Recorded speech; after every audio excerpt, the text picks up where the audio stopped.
우리 산에 대한 말씀 하나님께 우리 하나님 말씀 나누고 있습니다. 우리 하나님께서 신의 산에서 모세를 부르셨다라는 말씀을 나눴죠.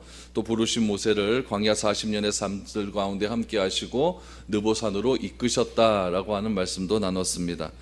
또 시온산에서 하나님은 성전에서 예배드리는 그들을 만나 주셨다라는 말씀도 들었고요. 또 예수님은 변화산에서 제자들을 위로해 주시고 격려해 주신 그런 예수님의 귀한 사랑도 우리가 알게 되었습니다. 오늘 우리 팔복산입니다. 팔복산에서 하나님께서 여러 가지 또 산상수훈에 대한 말씀을 해 주셨는데 오늘은 그 중에서 기도에 대한 말씀을 여러분들과 함께 나누어 볼 수 있기를 원합니다. 우리 그러면 이 팔복산이 어디에 있는가 우리 그 위치부터 한번 살펴보죠. 우리 마태복음 5장 1절 말씀을 먼저 한번 보시면 1절에 보면은 이런 말씀이 있습니다.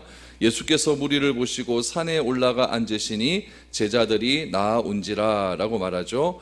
예수님께서 무리를 보시고 산에 올라가 앉으셨고 그 말씀을 듣고 제자들이 예수님 앞에 섰다라고 말을 합니다.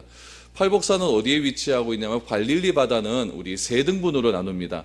상부 갈릴리, 중부 갈릴리, 하부 갈릴리 이렇게 세 부분으로 나누는데 이 팔복산은 상부 갈릴리 북쪽에 위치한 그런 산입니다. 그런 산인데 산이라 그러기는 조금 그렇습니다. 언덕이라고 하는 것이 좀 더 맞을 것 같습니다. 그래서 약간 이렇게 언덕가 있는 그런 산을 우리 팔복산 지명적으로는 팔복산이라고는 하지 않습니다. 여기서 팔복에 대한 말씀이 선포되었기 때문에 우리 성경에서는 그냥 우리 교회 예수를 믿는 사람들이 그냥 팔복산이다라고 이렇게 부르고 있습니다.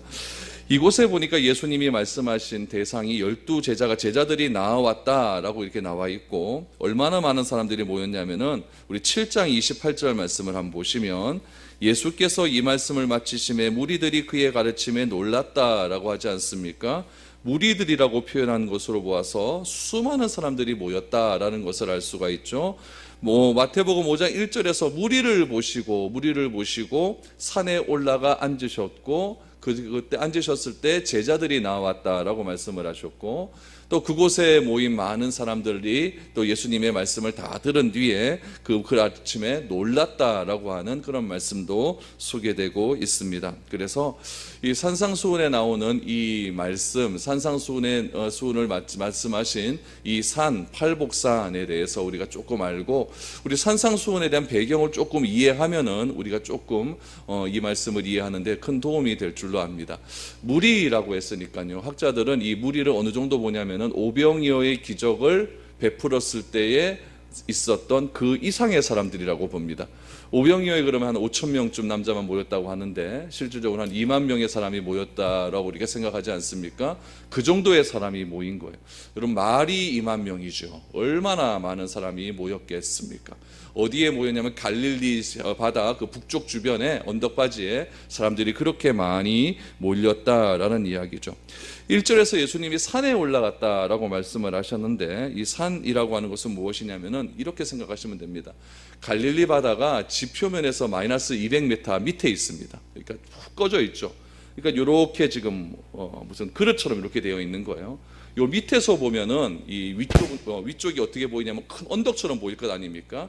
요 위에 올라가 앉으신 겁니다. 그러니까 예수님께서 이 갈릴리 바다 밑쪽에는 그 해변길이 있어갖고 사람들이 고기를 잡고 난 다음에 배도 갖다 놓고 그 주변으로 게네사렛, 가버나움 이런 어촌 마을들이 굉장히 많이 구성이 되어 있거든요.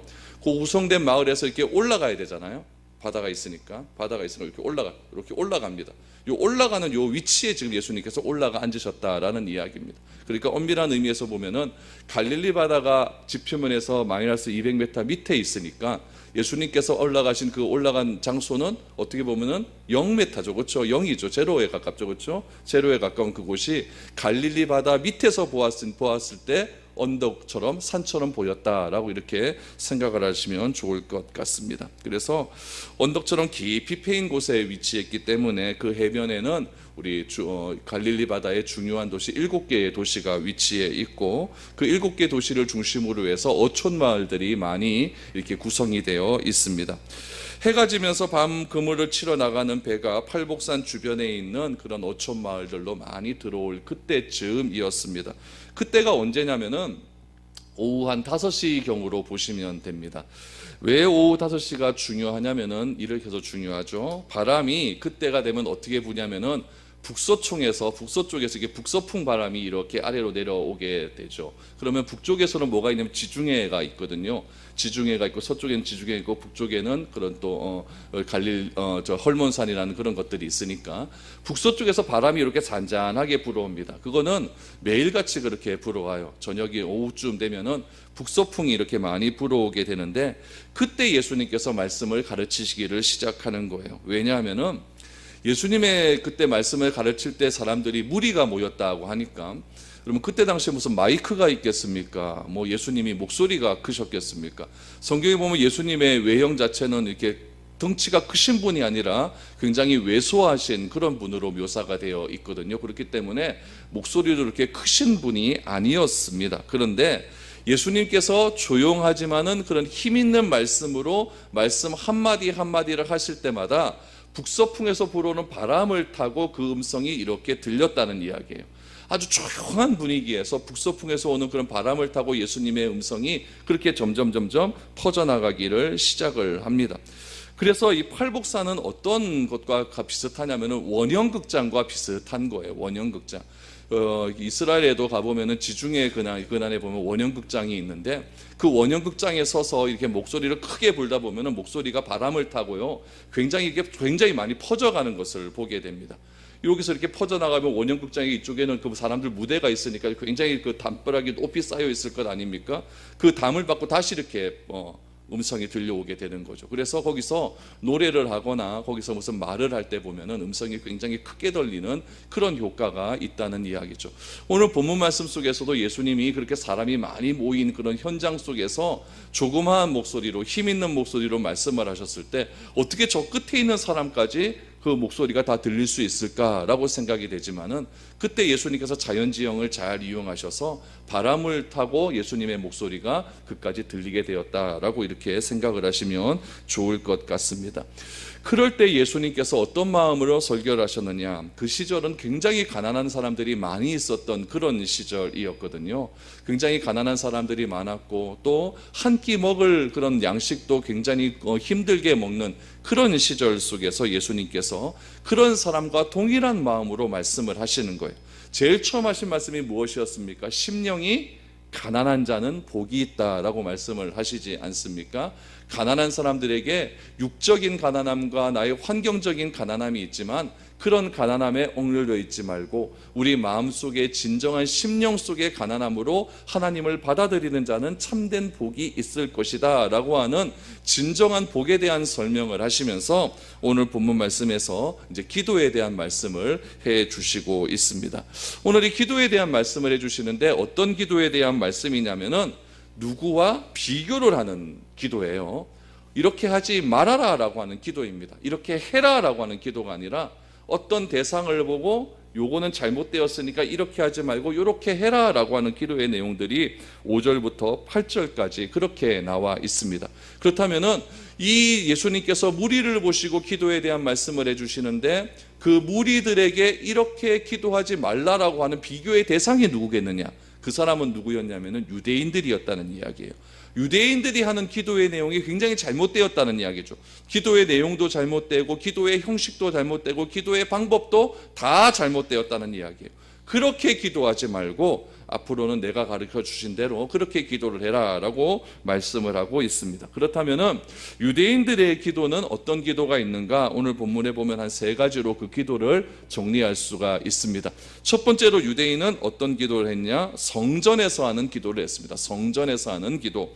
이사야 56장 7절 말씀을 한번 보시기를 바랍니다. 우리 같이 읽죠. 시작. 내가 그를 나의 성산으로 인도하여 기도하는 내 집에서 그들을 기쁘게 할 것이며 그들의 번제와 희생은 나의 단에서 기꺼이 받게 되리니 이는 내 집은 기도하는 집이라 일컬음이 될 것이라. 아멘.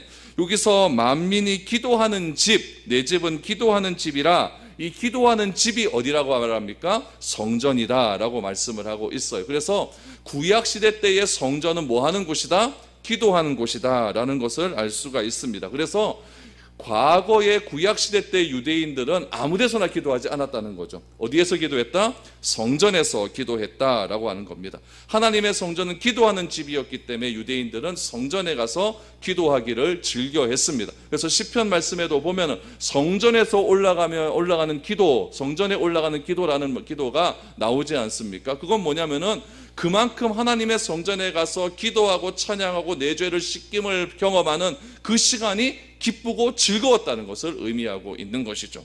그러다가 성전이 완전히 무너지게 됩니다. 언제 무너지냐면은 바벨론의 느부갓네살에 의해서 솔로몬 성전이 완전히 무너지지 않습니까? 무너지고 70년 뒤에 수룹바벨이라고 하는 사람이 또 등장을 해서 또 성전을 짓습니다. 근데 그 성전도 또 다 무너지고 맙니다. 다 무너지고 말아요. 그래서 로마 시대 때는 헤롯 대왕이 유대인들의 환심을 삼기 위해서 헤롯 성전이라고 하는 커다란 성전을 지어 놓았습니다. 그런데 그 성전이 별로 유대인들 마음에 들지 않았던 거예요. 그래서 그때부터 성전이 무너지면서 이 이스라엘 사람들, 유대인들은 어디에서 기도하기를 즐겨 했냐면은 회당과 집에서 기도하기를 즐겨 했습니다. 그때부터 이제 회당 중심의 그런 공동체가 모여들기 시작을 하는 거죠. 그래서 회당에서 기도하고 집에서 기도를 했다는 이야기예요. 그 이야기가 5절에 등장을 합니다. 오늘 본문 5절을 보십시오. 또 너희는 기도할 때에 외식하는 자와 같이 하지 말라. 그들은 사람에게 보이려고 회당과 큰 거리 어귀에 서서 기도하기를 좋아하느니라. 내가 진실로 너희에게 이르노니 그들은 자기 상을 이미 받았느니라 라고 말합니다. 여러분, 이렇게 공개적인 장소에서 기도하다 보니까 뭐가 중요하겠습니까? 공개적인 장소에서 기도하다 보니까 내가 기도하는 모습이 중요하겠죠. 그렇죠? 기도하는 자세가 중요할 것입니다. 사람들이 다 볼 수 있는 공개적인 장소에서 기도를 하다 보니까 아무렇게나 기도할 수 없는 거예요. 여러분, 이 공개적인 장소에서 대표 기도하는데 막 눈물 콧물 다 질질 흘리면서 막 그렇게 기도할 수는 없잖아요. 그렇죠? 공개적인 장소에서 기도하는데 옷을 막 아무렇게나 입고 와서 나시 입고 기도할 수는 없잖아요. 그러니까 공개적인 장소에서 기도한다라고 하는 것은 어떤 방법론적인 문제도 필요한 것이고 사람들 보기에 어떤 시선을 가지게 되는가, 그것이 굉장히 중요하다는 이야기죠. 그래서 이 사람들은 어떻게 기도했냐면은 머리를 무릎에 박고 기도한 적도 있습니다. 그러니까 머리를 굉장히 무릎 속에 넣고 그렇게 엘리야처럼 그렇게 기도하기도 했고, 또 어떤 경우는 보면 주로 기도하는 경우는 이게 손을 들고 이렇게 기도하는 경우가 굉장히 많이 있었습니다. 사람이 많은 곳에서 기도를 하다 보니까 또 무엇이 문제가 되냐면은 어떤 옷을 입고 하느냐가 굉장히 중요합니다. 그래서 기도할 때 입는 옷을 따로 만들었습니다. 기도할 때 유대인들이 입는 옷을 무엇이라고 하냐면은 탈리트라고 하는데, 제가 다음에 이스라엘 갈 기회가 있으면 이거 탈리트를 한번 사오겠습니다.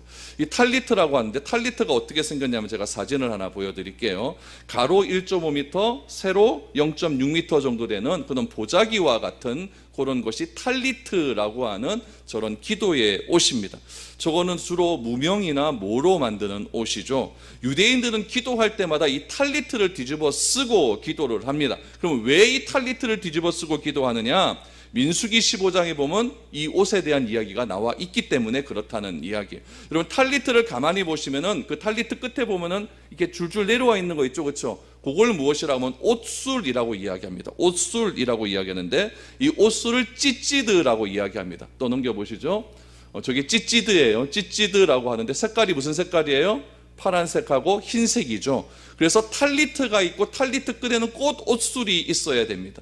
이것에 대한 성경 구절이 민수기 15장 38절 39절입니다. 우리 같이 한번 읽어보죠. 시작. 이스라엘 자손에게 명령하여 대대로 그들의 옷단 귀에 술을 만들고 청색 끈을 그 귀에 술에 더하라. 이 술은 너희가 보고 여호와의 모든 계명을 기억하여 준행하고 너희를 방종하게 하는 자신의 마음과 눈의 욕심을 따라 음행하지 않게 하기 위함이라 라고 말합니다.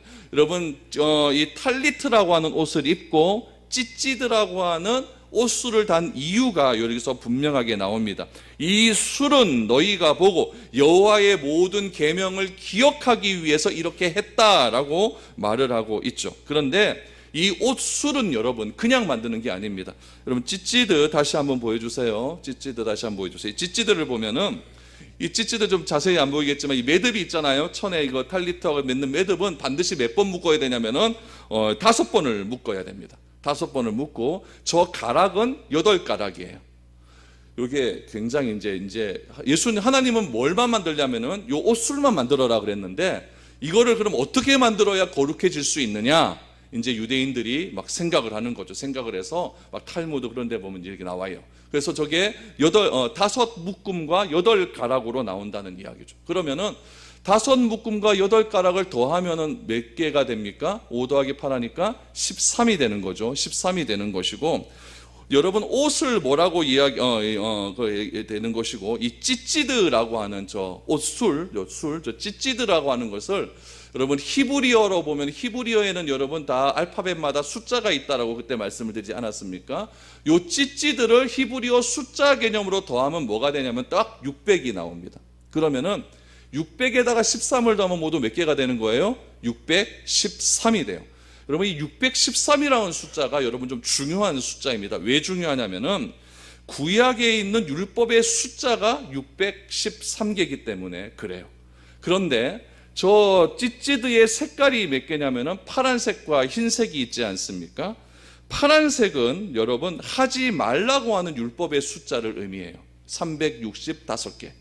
흰색은 무엇을 이야기하냐면 하라고 하는 율법의 개수 248개.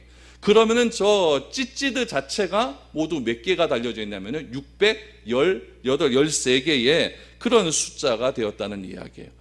하나님께서 이 민수기 말씀을 통하여서 저 옷 술을 통하여서 옷 찌찌들을 통하여서 무엇을 말씀하셨냐면은 이 술을 보고 너희가 여호와의 모든 계명을 기억하고 준행하고 나를 방종하지 말 것이다라고 이야기를 해놨더니, 유대인들은 저거 옷술을 저렇게 만들어서 저 술 안에 613개의 율법적 의미를 다 담아 놓은 거예요.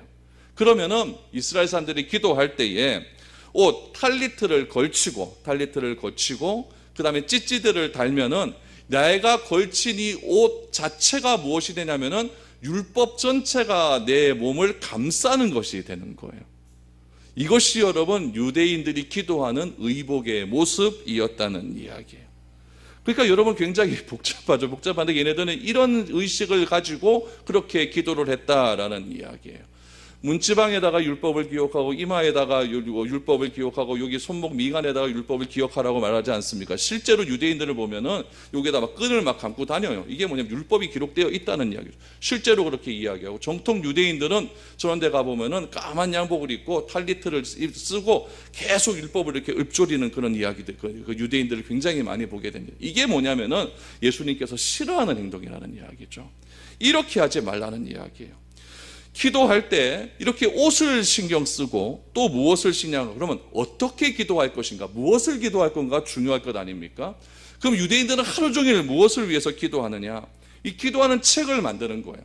그 기도하는 책이 뭐냐면은 시두르 테필라라고 하는, 히브리어에 시두르 테필라라고 하는 책을 만들어요.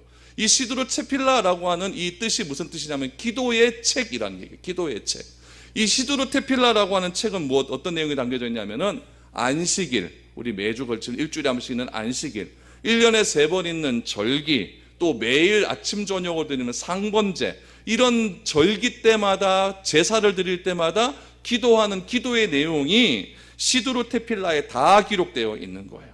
그러면은 유대인들은 이 시두르 테필라를 펴놓고 그 다음에 탈리트를 뒤집어 쓰고 계속적으로 그걸 읽는 겁니다. 계속 읽는, 어디에서요?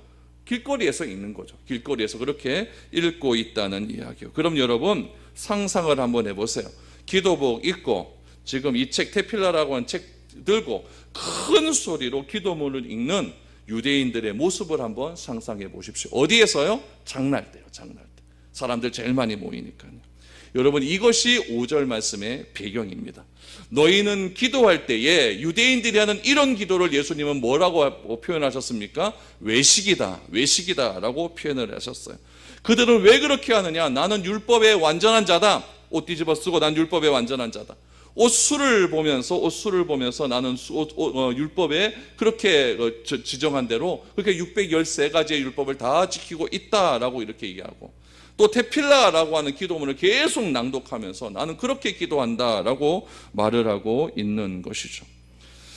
여러분, 열심히 기도하는 것 좋습니다. 문제는 무엇이냐면은 그 기도가, 그렇게 하는 기도가 하나님 앞에서 하는 기도인지 사람 앞에서 하는 기도인지, 그것이 중요하다라는 이야기죠.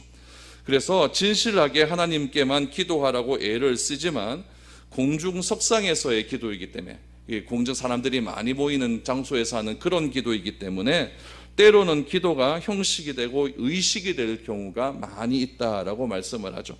그래서 여러분 6장 1절, 마태복음 6장 1절을 다시 보시면은 이렇게 나와 있습니다. 사람에게 보이려고 그들 앞에서 너희의 의를 행치 않도록 조심하라.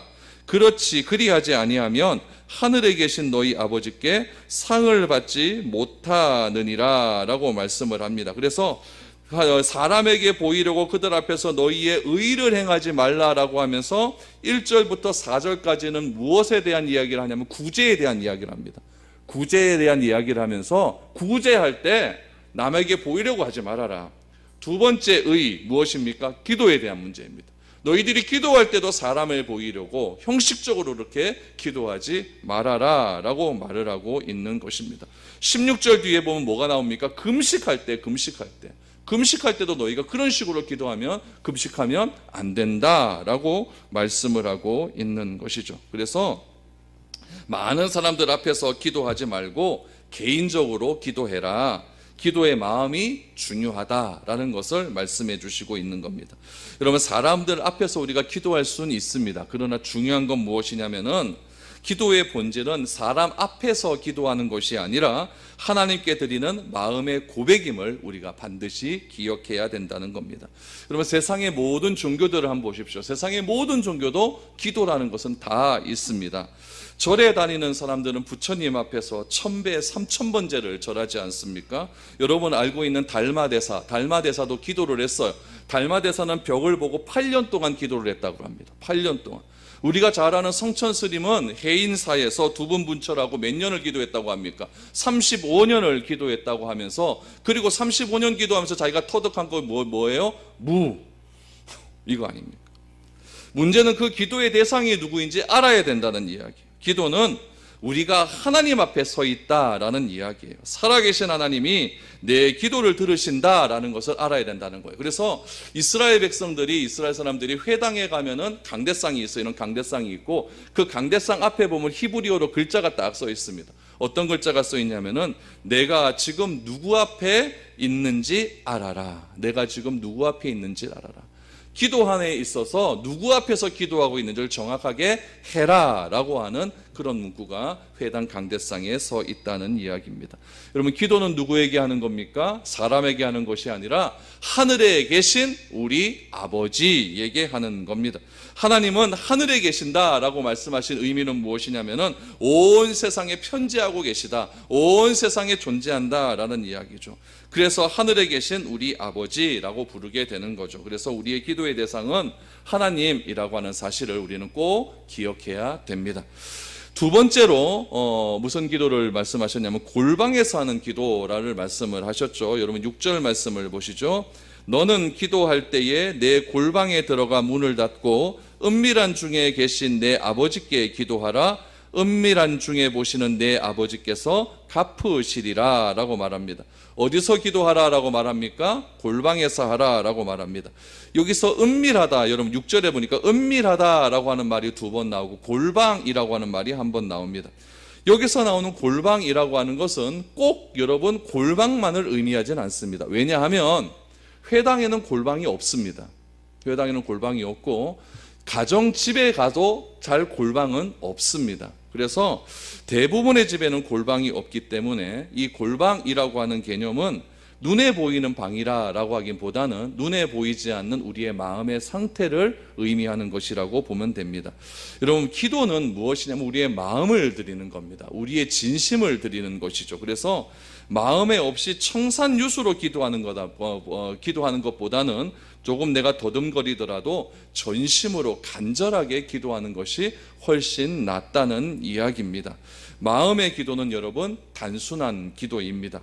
내 모습 있는 그대로 하나님께 내 마음을 토해내는 것, 그것이 기도입니다. 그래서 우리는 기도할 때 무엇이 필요하냐면 마음의 골방이 필요하다라는 겁니다. 기도는 마음 중심으로 드리는 것이기 때문에 그렇다는 이야기죠. 특별히 6절에서 중요한 것이 있는데 6절 말씀해 보니까 내 아버지께서라고 나옵니다. 왜 이 말씀이 중요하냐면은 기도에서 중요한 것은 내가 기도했다라고 하는 것이 중요한 것이 아니라 기도를 누가 들으시느냐가 중요하다는 이야기예요.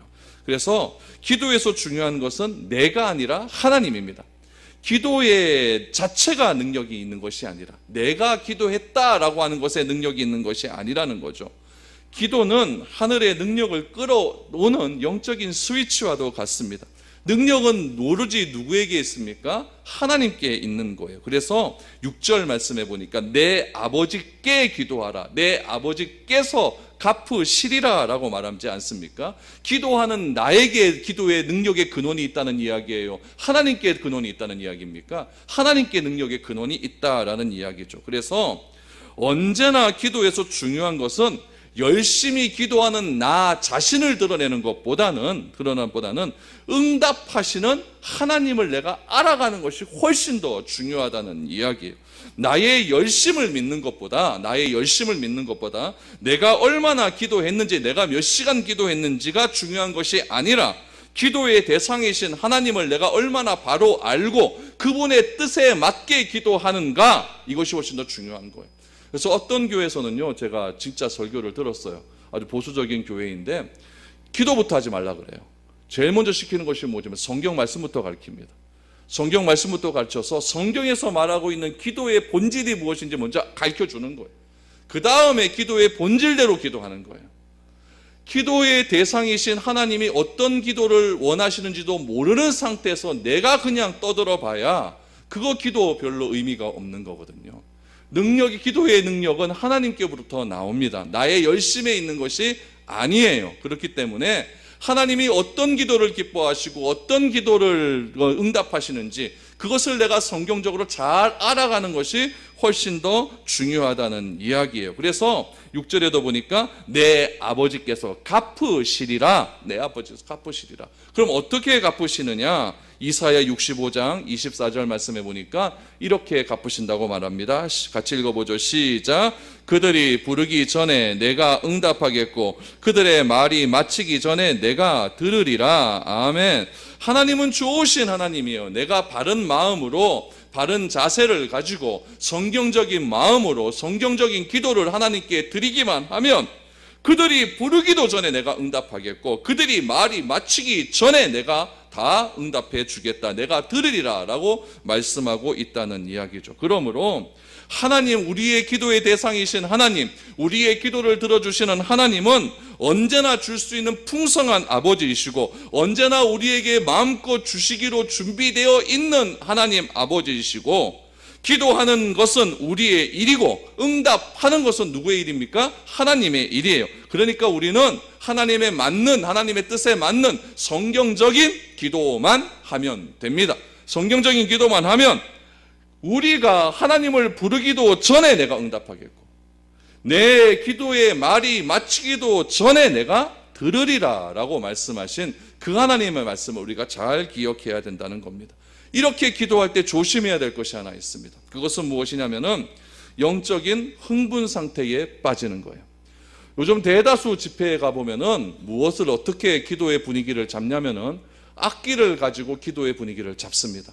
드럼을 크게 치고 신디사이저를 크게 치고 또 베이스 기타를 크게 치고 일렉 기타를 크게 쳐서 사람의 마음에 있는 어떤 심정을 막 움직여 버리는 거예요. 여러분, 그렇게 강하게 사운드로 그렇게 하는 거나 락 콘서트에서 가서 사람들이 발광하는 거나 다른 게 뭐가 있어요? 꼭 그렇게 해야만 내가 기도가 된다라고 말을 하는 사람들이 있다는 이야기입니다. 살찌는 솔직히 맞죠. 내가 흥분이 되어지고 무엇인가 감정적 도취가 되어지면은 내가 말이 잘 나오는 것도 맞고 영적인 흥분이 되면 기도가 잘 되는 것처럼 착각할 수도 있습니다. 그러나 여러분, 꼭 그렇게 해야만 기도가 된다는 것은 잘못된 거라는 이야기예요. 아무것도 없는 상태에서 내가 하나님께 기도할 때도 하나님은 그 기도 들어주신다는 이야기예요. 내가 무슨 과음을 지르고 기도할 때 내가 눈물이 막 쏟아지고 그래야 하나님께서 우리의 기도 들어주시는 분이십니까? 천만에요. 어디 성경에 그렇다고 나옵니까? 어디 너희가 과음을 지르고 어디 너희가 눈물을 흘려야만 내가 그 기도 다 들어주겠다. 그런 말이 어디에 나옵니까? 혹 표현 가운데서 하나님께서 하는, 우리가 기도하는 그런 표현 가운데서 목소리 높여 기도할 수도 있는 것이고, 기도의 방법 중에서 다양한 형태로 기도를 할 수는 있는 것이지만 꼭 그렇게 돼야만 기도가 된다라고 하는 나의 마음이 잘못된다는 것은 분명한 사실입니다. 여러분, 그런 것들을 추구하지 마십시오. 그런 것들을 따라가지 마십시오. 그런 것들은 여러분 엑스터스와 같은 그런 흥분 상태라는 이야기예요. 하나님은 은밀 중에 보시는 우리 아버지라는 이야기예요. 오늘 6절 말씀해 보니까 은밀 중에 보시는 내 아버지께서 갚으시리라. 은밀 중에 보시는데 하나님에게 아무것도 두려워하지 말고 아이가 아버지에게 다가가듯이 그렇게 친밀감으로 다가가면 된다는 이야기예요. 여러분, 그래서 어떤 감정적인 도취에 의해서 내가 기도가 되어진다라고 하는 그런 생각은 버리시고 내 마음의 상태, 내 마음 자세가 중요하다는 사실을 꼭 기억하시기를 바랍니다. 세 번째, 중언부언하는 기도입니다. 중언부언하는 기도. 7절과 8절 말씀을 한번 보시죠. 또 기도할 때에 이방인과 같이 중언부언하지 말라. 그들은 말을 많이 하여야 들으실 줄 생각하느니라. 그러므로 그들을 본받지 말라. 구하기 전에 너희에게 있어야 할 것을 하나님 너희 아버지께서 아시느니라 라고 말합니다. 중언부언이라고 하는 말은 많은 말입니다. 많은 말. 기도할 때 많은 말을 하는 것이 무슨 문제가 될까? 특별히 예수님은 중언부언이라고 하는 말을 하는 많은 말에 대해서 말씀하시면서 그 비교의 대상을 누구와 비교하고 있습니까? 이방인이라고 해요. 이방인과 같이 중언부언하지 말라라는 이야기예요. 그러면은 이방인은 기도할 때 말을 많이 한다, 적게 한다? 많이 한다는 거예요. 왜 그러느냐? 이방인의 신관이 다르기 때문에 그래요. 이방인들이 믿는 신과 우리 하나님의 신의 개념이 다르기 때문에 그렇다는 이야기예요. 여러분, 이방인이 믿는 신은 무엇이냐면 첫 번째, 인간에게 일단 무관심합니다. 인간에게 관심이 없어요. 누구에게 관심이 많을까요? 이방인들이 믿는 신은 자기에게 관심이 많아요. 이방인들은 자기 와이프도 있고 자기 아들도 있고 그런 것들이 많고 자기 가족들이 있거든요. 그러니까 이방인들이 믿는 신은 자기 신들의 가족들에게 관심이 많다니까요. 그리고 인간에게 무관심하기 때문에 화를 잘 냅니다. 또 노하기를 굉장히 좋아하는 이기적인 신관을 가지고 있어요. 그러나 우리의 하나님은 어떤 하나님입니까? 우리에게 관심이 많으신 하나님이시고 노하기를 더디하시는 하나님이시고 또 우리와 함께 더불어 함께하기를 원하시는 그런 하나님 아니겠습니까? 그러므로 어떤 소원을 들어준다라고 생각을 해서 이방인들이 자기들이 믿는 신에게 기도를 할 때는 항상 자기들이 가지고 있는 기도문을 수없이 반복을 해야 되는 겁니다. 왜냐하면 인간들에게 관심이 없으니까요. 그러니까 했던 얘기 또 하고 또 하고 또 하고 그래야 되는 것 아닙니까? 그럼 자녀들이 부모님께 와갖고 뭐 사달라고 그러면은 한 번에가 사줍니까? 몇 번 말하고 쪼르고 막 또 쪼르고 그래서 막 마지못해 사주는 경우 있지 않습니까? 이방인의 신이 그렇다는 이야기, 이방인의 신이. 그런데 예수님이 계실 때에도 유대인들이 이렇게 기도를 했다는 이야기예요. 유대인들에게는 여러분 또 하나의 기도문이 있는데, 기도문입니다. 아까는 기도책이었고 이건 기도문입니다. 기도문인데 이 기도문을 뭐라고 하냐면 시몬의 에스레라고 하는 기도문이 있어요. 시몬의 에스레. 시몬의 에스레라고 하는 기도문의 뜻은 무엇이냐면은 18번의 축복기도라는 거예요. 18번의 축복기도. 이 18번의 축복기도는 무엇이냐면은 굉장히 깁니다. 길어요. 한 번의 축복의 기도문이 어느 정도 기냐면은 우리 주기도문 하지 않습니까? 그 주기도문의 18배예요. 그럼 18 곱하기 18 하면은 곱하기가 잘 안 됩니다. 그거를 언제 하냐면 아침 저녁으로 하는 거예요. 계속 그 기도하는 거예요. 계속 그 시몬의 에스레를. 우리가 주기도문, 우리 기도회 끝나거나 가정에서 회당에서 기도 끝날 때마다 우리 주기도문을 하지 않습니까? 몇 초입니까? 1분도 안 걸리잖아요. 그렇죠? 짧게 합니다. 그러나 얘네들은요, 이 시몬의 에스레를요, 주기도문에 18번 곱하기 18번 되는 그 기도문을 계속해서 암송을 하는 거예요. 여러분, 이 긴 기도, 기도가 길다는 거 거기에 문제를 삼는 것이 아니라, 여러분, 이 기도라고 하는 것은 여러분 7절과 8절을 다시 한번 자세히 읽어보면은 이 기도의 핵심은 예수님께서 이 중언부언에 대한 말씀을 하시면서 이 기도의 핵심이 무엇이냐면은 말하다에 있는 것이 아니라 듣다에 있다는 것을 우리가 알아야 됩니다. 7절을 다시 보시면 저희는 말을 많이 하여야 들으시는 줄 생각하느니라 라고 말합니다. 여기서 말하는 저희는 누굽니까? 이방인들이고 유대인들입니다. 이들은 이 시몬의 에스더처럼 기도를 많이 하고 길게 해야 들으시는 줄 안다라는 이야기예요. 그럼 하나님에 대한 오해입니까? 오해가 아닙니까? 오해라는 이야기예요. 말을 줄이고, 여러분, 내 말을 줄이고 하나님이 어떤 마음을 나에게 주시는가 듣는 것도 기도라는 이야기예요. 내가 말할 수 있지만 그 말은 하나님의 말씀을 듣기 위한 서론입니다. 내가 하나님께 기도하잖아요. 그건 서론이에요. 본론은 누가 말하시는 겁니까? 하나님이 나에게 말하시는 것이 진짜 기도예요. 그러니까 내가 기도하는 것은 하나님의 말을 듣기 위한 준비의 과정임을 알아야 됩니다. 내가 기도하고 끝나는 것이 아니라 내가 기도하는 그 순간부터 기도는 다시 시작된다는 이야기예요. 기도를 내 말만 하고 마는 것이 아니라 내가 말한 후에 하나님께서 어떤 메시지를 주시는가, 그거를 내가 묵상하고 찾아야 된다는 거예요. 기도하고 그래서 뭐 읽어야 돼요? 성경 읽으셔야 돼요. 성경 읽으셔야 돼요. 우리 수요일날 기도할 때 항상 어떻게 기도합니까? 설교하고 그 설교 말씀 붙들고 거기서 기도 제목 잡지 않습니까? 일부러 그러는 거예요. 일부러. 그것이 맞는 기도니까요. 여러분, 스님들 연불하는 거 많이 보지 않습니까? 그들은 어떻게 연불 합니까? 막 이렇게 하고 자기 할 말하고 끝납니다. 그냥 끝나요. 연불한 후에 조용히 침묵하며 무엇을 듣는 스님 잘 없습니다. 천주교도 그렇지 않습니까? 천주교도 기도문이 있습니다. 그것을 가지고 그들은 계속 기도를 합니다. 막 기도해요. 한 번 기도하면 묵주 하나 딱 내리죠. 또 한 번 기도하면 또 내리죠. 묵주 왜 있는 거예요? 나 이만큼 기도했다. 이거 발견하기 위해서 기도하는 거예요. 세상 모든 종교의 기도는 일방통행입니다. 그러나 성경에서 말하는 기도의 핵심은 일방통행이 아니라 쌍방통행이에요. 쌍방통행. 내가 기도했으면 하나님께서 나에게 어떤 말씀하시는가, 그거를 들어야 돼요. 7절 자세히 우리가 잘 보셔야 돼요. 저희는 말을 많이 하여야 들으실 줄 생각하느니라. 아까 우리가 좀 전에 우리가 읽었던 이사야 65장 24절에서 내가 부르기 전에 응답하겠고 그들이 말을 마치기 전에 내가 들으리라라고 하지 않습니까? 우리는 여러분, 내 말은 너무 길게 하고 하나님의 말씀은 안 듣는 경향이 있습니다. 하나님, 내 사업 어려요. 하나님, 우리 자식 힘들어요. 나 돈 모자라요. 하나님, 우리 아들 장가 가야 돼요. 며느리 준비해 주세요. 끝. 성경에서 말하는 기도의 핵심은 우리가 어떻게 기도를 했느냐를 보여주는 데 있는 것이 아니라 하나님이 우리의 기도를 어떻게 들으시는가에 더 목적이 있는 거예요. 처음에는 하나님이 듣고 나중에는 내가 들어야 됩니다. 그렇기 때문에 내가 기도할 때 오랜 시간 기도한다고 하는 것이 중요한 것이 아닙니다. 긴 시간 기도를 하지 않는다고 하더라도 하나님의 뜻에 맞는 기도를 내가 단 1분이라도 하고 있는가, 그것이 더 귀하고 귀하다는 이야기예요. 그리고 내가 듣는 겁니다. 어떤 분들은 이런 이야기 하는 거 있어요.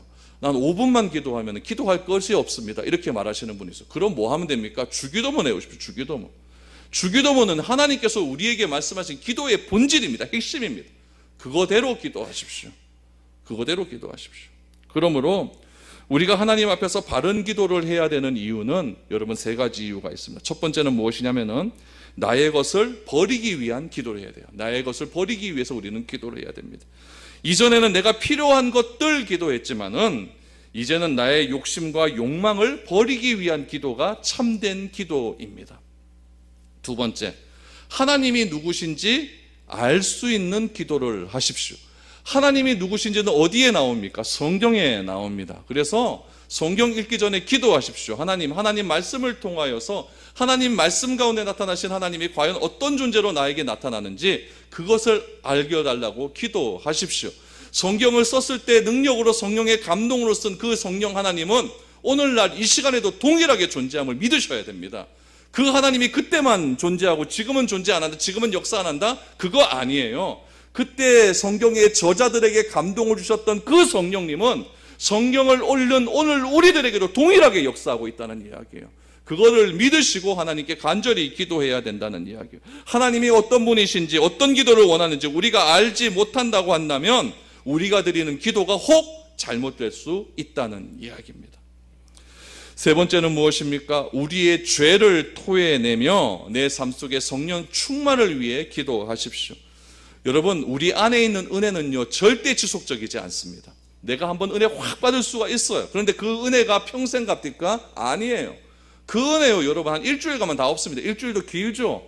은혜 받고 집에 가는 순간 다 쏟아버리는 그런 사람들도 부지기수입니다.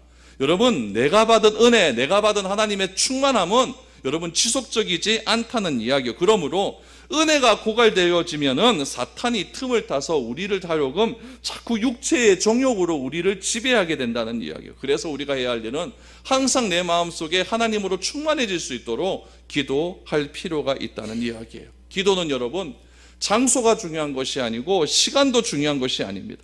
꼭 기도원에 가야만 내가 기도가 되는 것도 아닙니다. 시간을 정해서 기도하고 긴 시간을 기도한다고 해서 그것이 반드시 좋은 것 아닙니다. 시간 정해서 기도하는 것 귀하죠. 내가 길게 하나님과 기도하고 하는 것도 참 귀합니다. 그러나 그것이 다는 아니라는 뜻이에요. 중요한 것은 여러분, 우리가 함께 모여서 한 가지의 기도 제목을 놓고 이 교회 사람들이 함께 기도하는 것은 너무너무 귀하고 중요하다는 이야기예요. 기도하면서 흥분이 되어지지 않는다고 해서 하나님께서 나의 기도를 거부하셨다, 그것도 잘못된 기도입니다. 나의 급한 것이 있다면 여러분 먼저 기도하십시오. 그리고 나서 다른 지체들과 교회 사람들, 교회 공동체를 위해서 함께 간절히 기도하십시오. 그러다 보면 어느 순간에 하나님께서 나의 기도에 응답하셨다는 응답의 확신이 나에게 들기 시작하는 겁니다. 그것이 참된 기도입니다. 여러분, 예수님께서는 팔복산에서 너희의 의를 드러내지 말아라 라고 하는 그런 것을 말씀해 주셨습니다. 그 의 중에서 오늘은 기도에 대한 말씀을 해 주셨습니다. 우리가 하나님께 드리는 기도가 이방인과 같은 그런 기도 되지 마시고 하나님의 뜻에 맞는 바른 기도를 하심을 통하여서 하나님이 들으시는 그 하나님을 반드시 알아갈 수 있는, 그건 저와 여러분들이 될 수 있기를 축복드립니다.